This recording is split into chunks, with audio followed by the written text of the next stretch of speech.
ಓಂ ಶ್ರೀ ಮುಕ್ತಿನಾಗಾಯ ನಮಃ.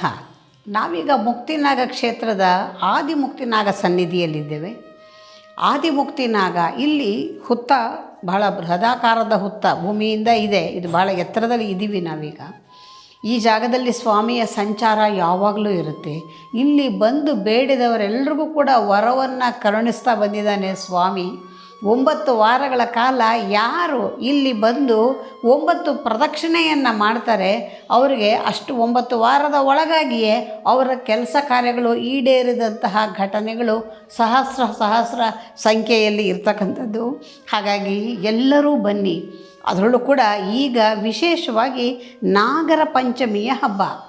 16ನೇ ತಾರೀಕು ನಾಗ ಚೌತಿ ಇರ್ತಕ್ಕಂಥದ್ದು, 17ನೇ ತಾರೀಕು ನಾಗರ ಪಂಚಮಿ ಇರ್ತಕ್ಕಂಥದ್ದು, 18ನೇ ತಾರೀಕು ಸಿರಿಯಾಳ ಷಷ್ಠಿ. ಇವು 3 ದಿವಸ ಅತ್ಯಂತ ಶ್ರೇಷ್ಠವಾದದ್ದು ನಾಗನ ಪೂಜೆಗೆ. ಈ ದಿವಸ ಮುಕ್ತಿನಾಗ ಕ್ಷೇತ್ರದಲ್ಲಿ ಬರುವ ಎಲ್ಲ ಭಕ್ತರ ಕೈಯಲ್ಲೂ ಕೂಡ ಭಕ್ತರಿಂದಲೇ ಭಗವಂತನಿಗೆ ನೇರವಾಗಿ ಕ್ಷೀರಾಭಿಷೇಕವನ್ನು ಮಾಡಿಸುವಂತಹ ಕಾರ್ಯಕ್ರಮವನ್ನು ಆಯೋಜಿಸಿಕೊಂಡಿದ್ದೇವೆ. ಹಾಗಾಗಿ ಈ ಸದವಕಾಶವನ್ನು ಸರಿಯಾಗಿ ಬಳಸ್ಕೊಳ್ಳಿ. ಎಲ್ಲರೂ ಬನ್ನಿ, ಹೆಚ್ಚು ಸಂಖ್ಯೆಯಲ್ಲಿ ಬನ್ನಿ. ಬೆಳಗಿನ ಜಾವ 5 ಗಂಟೆಯಿಂದ ಸಂಜೆ 4 ಗಂಟೆಯವರೆಗೆ ನಿರಂತರವಾಗಿ ಕ್ಷೀರಾಭಿಷೇಕ ನಡೆಯುತ್ತೆ. ನಾವೇ ಹಾಲನ್ನು ಕೊಟ್ಟು ನಿಮ್ಮ ಹೆಸರಿನ ಸಂಕಲ್ಪವನ್ನು ಮಾಡಿ ಅಭಿಷೇಕವನ್ನು ಮಾಡಿಸ್ತೀವಿ.